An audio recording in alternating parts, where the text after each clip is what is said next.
Good morning, afternoon or evening to all of you. Welcome to our e-agriculture webinar on experience capitalization and good practices, organized in collaboration with FAO and CTA. As you might know, this webinar is organized in the framework of the call for good practices on the use of ICTs for agriculture that was launched by e-agriculture a little while ago. For now, if you have any questions or problems using the platform, let us know by using the chat box on the right-hand side of your screen. We will start with the presentations, and after the presentations, you will have the opportunity to also ask questions related to the content of the presentations, again in the chat box. So for now, we are happy to address any technical problems you are having, and please hold off a little bit on the content questions so we can address them in the second part of the webinar. The webinar will last for 1 hour, and the webinar is recorded, so people can listen in again afterwards.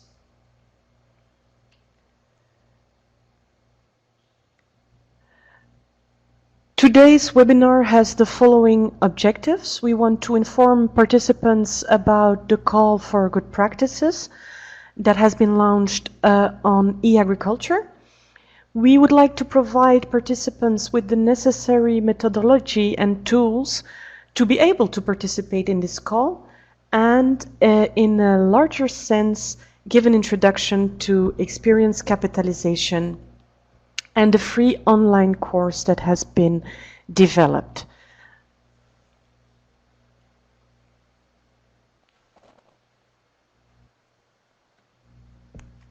So today there are two presenters.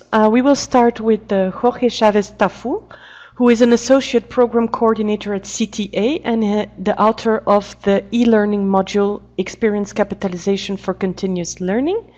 He has been working on experience capitalization and systematization for many years, using many different methodologies in the field. So I am sure that he has a lot of interesting things to share with all of you. Welcome, Jorge, today in this webinar. After Jorge's presentation, I will just briefly explain a little bit what good practices are and how you can document them by using the template for the call for good practices.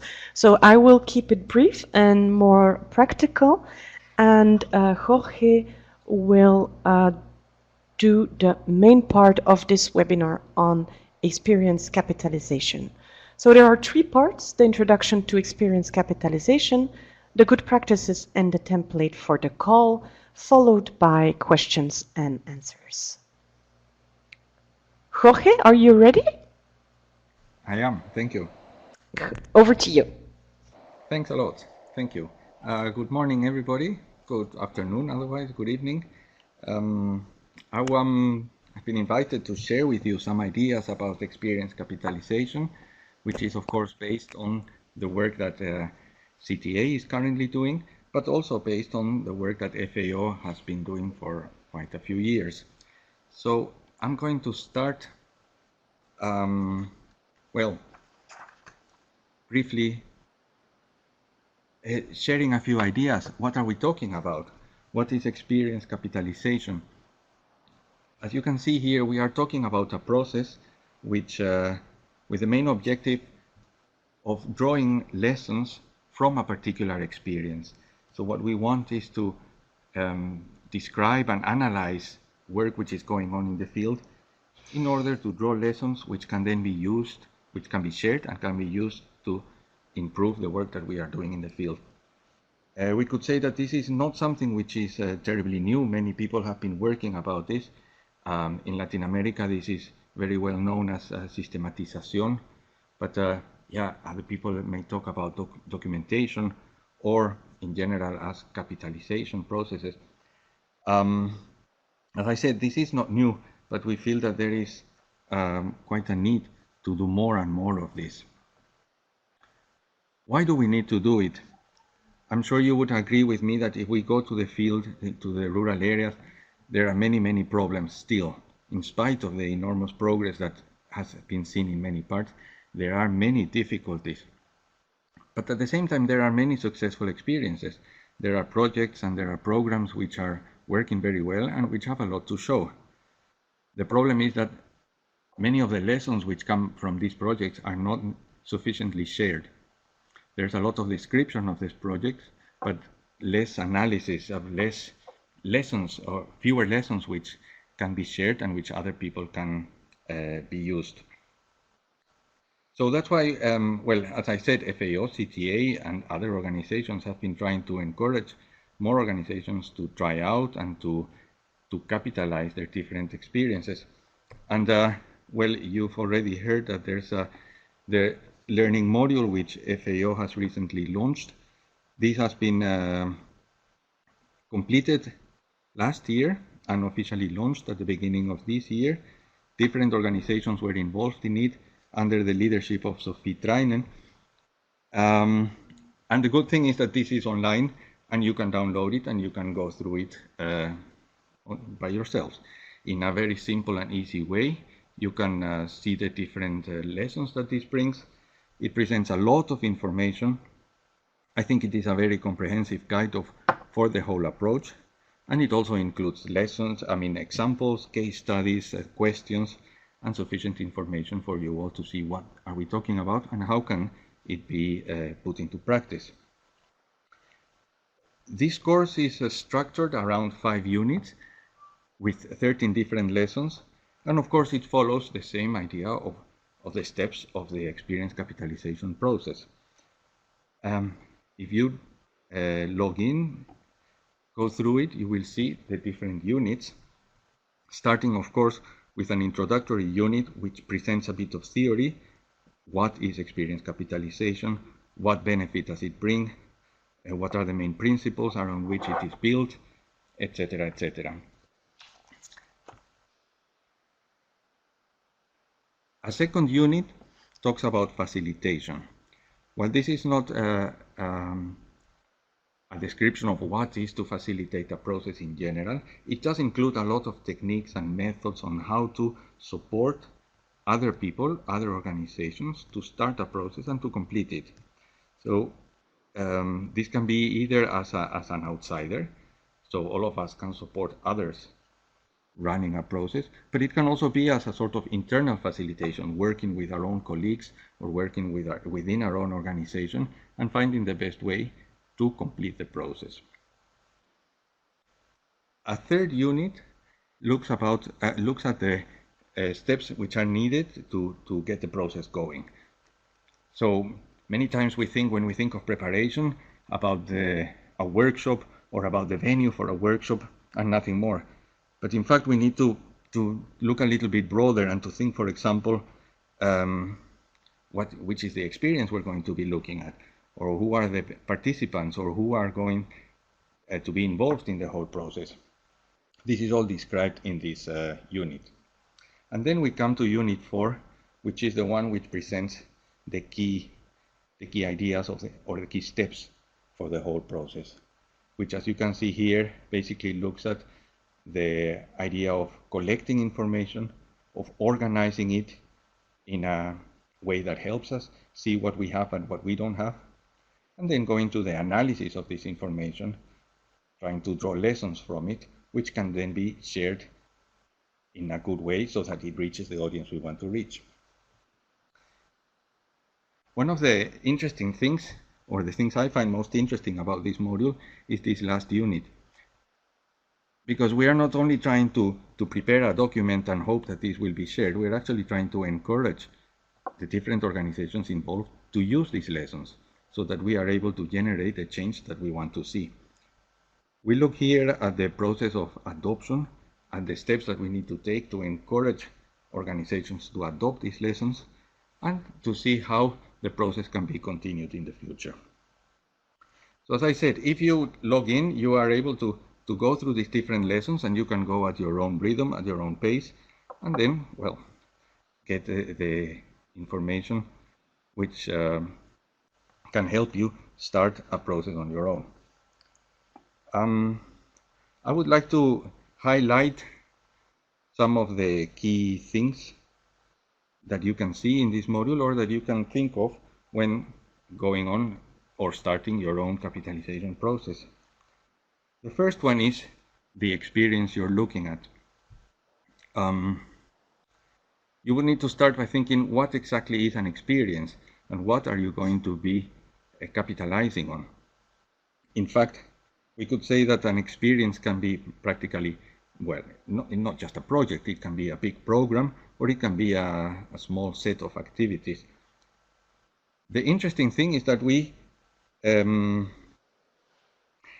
say, if we want to draw lessons, then we need to select an experience which is going to provide those lessons. So this has to be our starting point. And then what we put here is that it helps if we try to think of activities in which we are involved, which are relatively new, so that it is not something that everybody is doing, or which might be different than what other people are doing, something which is not expected, or something which perhaps contradicts what other people are doing. In any case, the most interesting thing would be, the most interesting experience would be one which is relevant to the target audience we want to reach, and they are therefore going to be interested in the lessons that we will be drawing.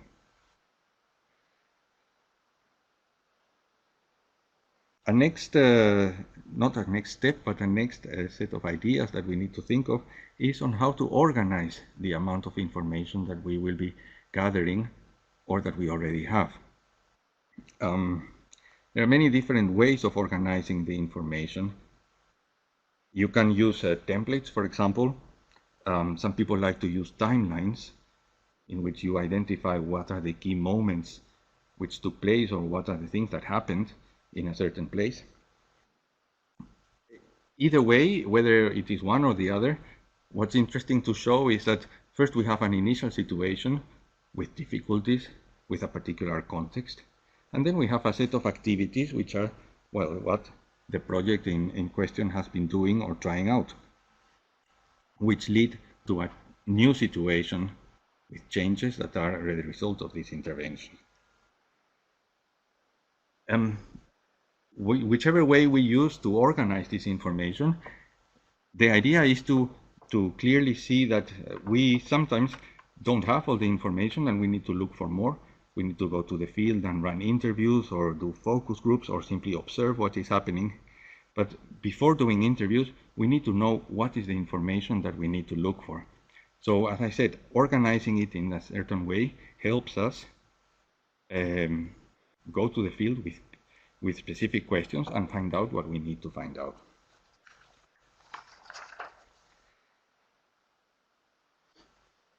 What we want from all of this is to describe what has happened, to describe the original situation, to describe the activities, and to describe the new situation, which means that we need to see what has been done, we need to see with whom we have been working, how long the activities have taken place, where have they taken place, and of course, what have these activities been. An important thing to highlight here is also that we need to mention the difficulties that we face in the field, because of course not everything goes according to plan. If we are able to show the difficulties we find, then we are also showing that, or we are trying to give ourselves more credibility to show that things are, as I said, not always the way we planned, and not always the way we had expected. Now this is basically a description, which we could say, yeah, it is not the most difficult part, but it is not the only part. Something which we keep on insisting is that we need to go beyond the description and try to analyze what it all means, to try to draw some lessons. If you go through the learning module, you will see different techniques on how to run an analysis. We put here a few of them, and of course you can find a lot of information about them and how to go. Whichever way you use, the necessary thing is that you try to give an opinion of what is happening, try to find out the reasons why things happen in a certain way and to say if this is good or bad. So as I said, we need to go beyond the description and try to draw key lessons. Whichever way you follow, basically what we need is to identify a few criteria which are going to help us say something about it. For example, if we are interested in sustainability, or if we are interested in the participation levels of a certain experience. And then we need to identify what are the reasons behind the results that we have seen. If we say, yes, my experience is sustainable, then we need to identify why is it sustainable? What are the factors which help in terms of this sustainability? Or at the same time, what are the factors which are preventing our experience from being sustainable? This is much more interesting in terms of lessons, because it is just not just saying what we can observe in the field, but trying to understand it.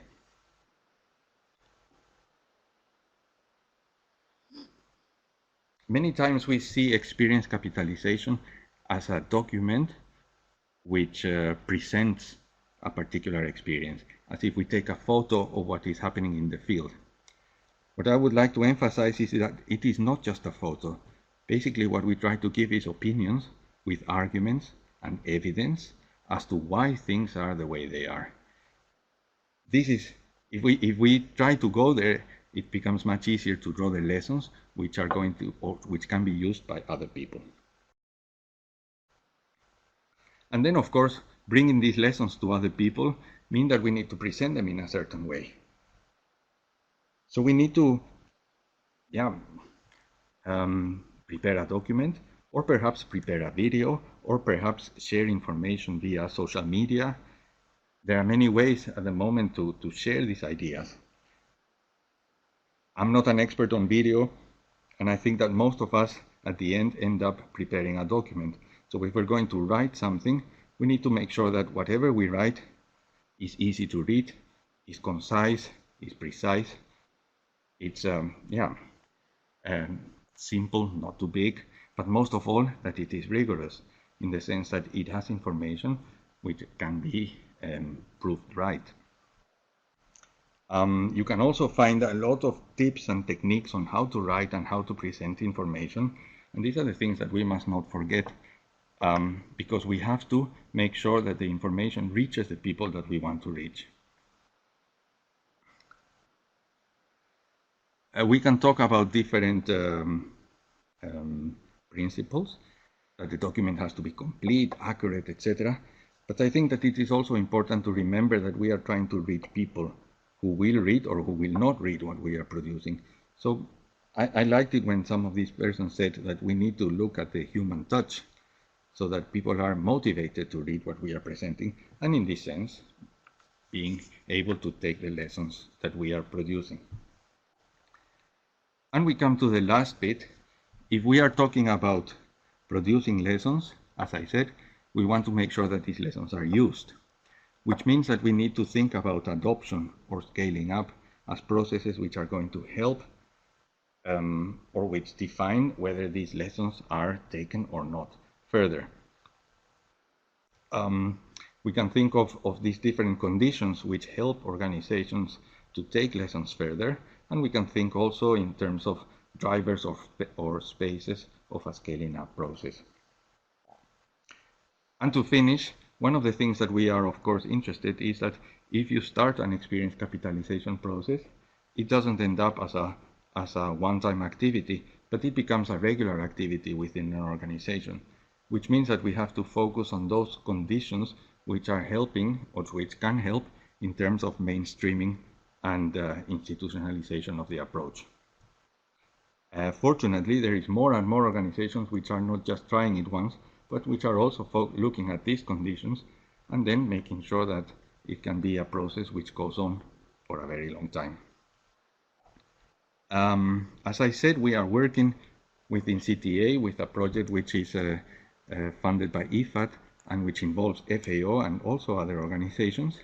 And we have already some sort of case studies on our website, which you can see here, and which of course you are all very welcome to read and comment, and then to complete with the process, with the documents that you will be writing to. Thank you.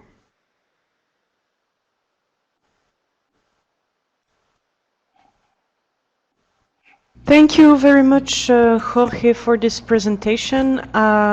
It was almost an impossible task to present experience capitalization in such a short time. I want to emphasize that we have, of course, asked Jorge to limit it to an introduction. A lot more information can be found on the website from the joint project that you can see on this slide. And of course, you can consult the free online course that is accessible on the FAO e-learning platform, where you can go through different units and through the different steps of the experience capitalization to learn more about specific tools and methodologies that will be useful to help you to go through this process. But there is also, for example, in the introduction unit, interesting aspects on how to convince your supervisors that you should introduce this in your work and in the work of your team. So much more information can be found there. I hope you will all have a little bit of time to take a look at the course, and you can of course promote it within your web networks and within your organizations, as it is freely accessible and it can be taken at any time. I will go back to the call for good practices that was launched on the e-agricultural platform and give a little bit more information about this aspect.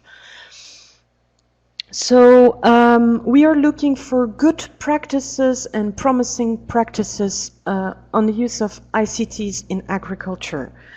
But you might say, why a good practice or a promising practice, and why not submit a success story?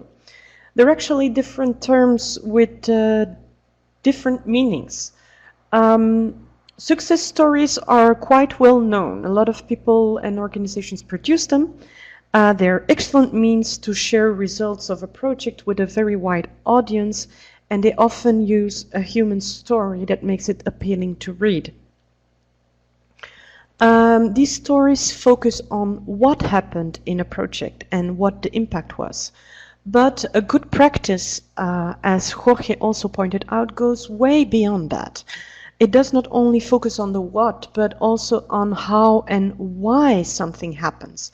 There is an important element of analysis and sharing of evidence, but also of learning processes that projects went through, both positive and negative. You will seldom see negative aspects being shared in success stories. And these are extremely important to be able to understand why something worked well and other things didn't, and what was done to overcome certain barriers. So we are looking for good practices and promising practices rather than success stories.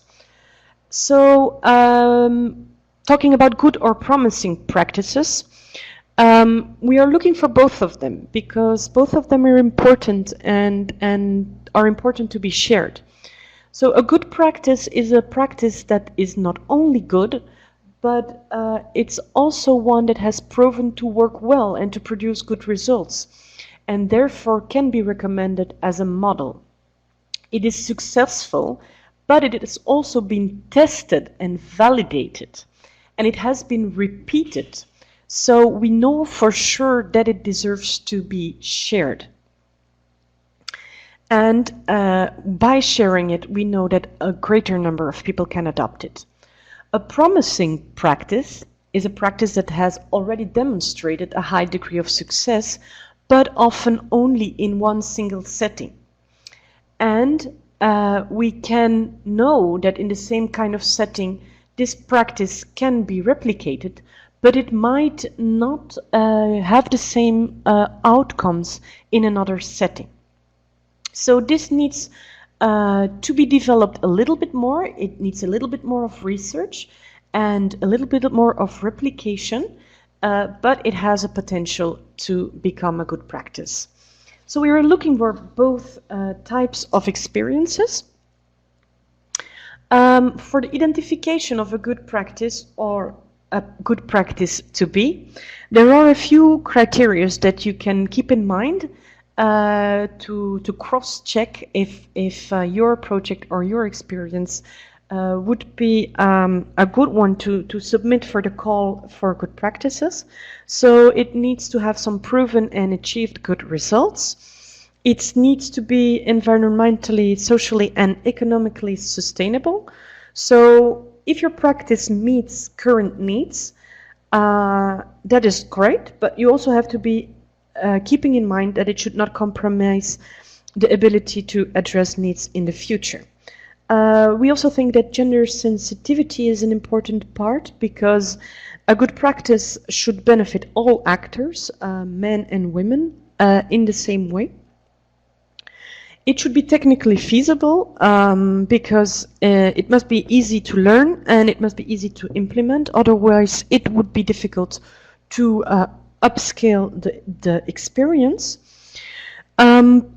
We also think that participatory approaches are very important because they support a joint sense of ownership and of decisions and actions taken. A good practice should be replicable and adaptable, and if applicable, it will contribute to reducing disaster or crisis risks, which is also a very important aspect. So how do we go about documenting a good practice or a promising practice? It requires a good deal of detailed information because we want to share not only the outcomes but also the whole process of the experience with our readers. If we want them to understand our experience well, we need to provide a certain amount of detail. So there is a template that is available to collect and save data and information on your practice, bringing forward different categories and asking you different questions that you can reply to ensure that the information is as complete as possible.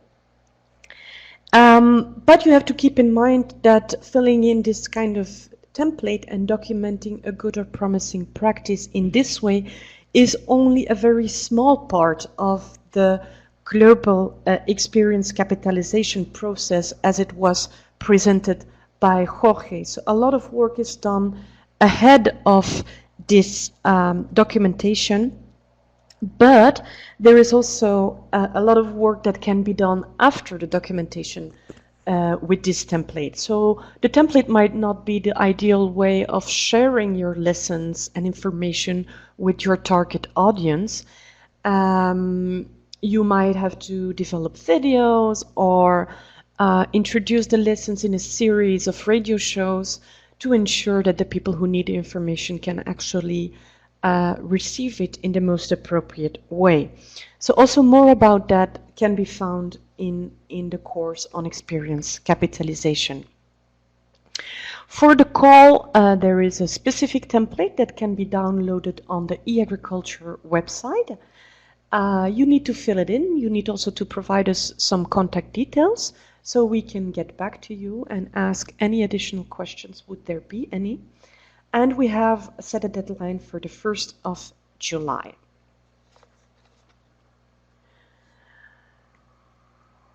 Now we will move to the part of question and answers.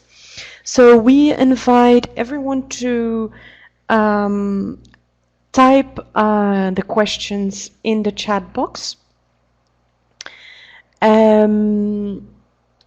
We will take some time to reflect on them, and then we will get back to you and answer them. So Jorge will address the theoretical questions that come up on experience capitalization, and if there is any questions on more practical issues regarding the call for good practices, I will address them.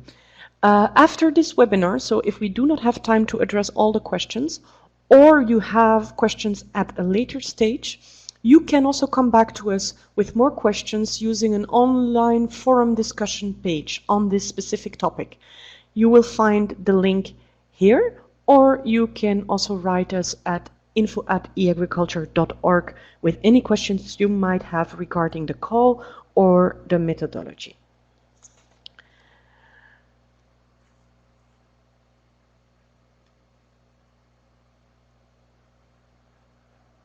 Okay, this is it for the part of the presentation. So we will take a short moment to collect your questions in the chat box below. So please type your questions and we will take a look at them and address them as much as possible during this webinar today.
So regarding the call on good practices, I see already some questions coming in, practical questions. So we have set the deadline for submitting the good practice in the template for the 1st of July. So from now on until the 1st of July, you have time to document your practice and send it to us, and we remain available on the online forum discussion page or through email to reply to any of your questions. You can also consult online on eagriculture.org the guidelines, the very specific guidelines to this call that will let you know how many words you can use, how long your presentation can be, also the different steps in the process. So from the 1st of July, we will take some time to look at the submitted good practices with some experts so we can evaluate them. If necessary, good and promising practices with potential, we will get back to the people who have submitted them to ask for additional information. And the selected good practices will at the end be published on eagriculture.org, and they will be brought together in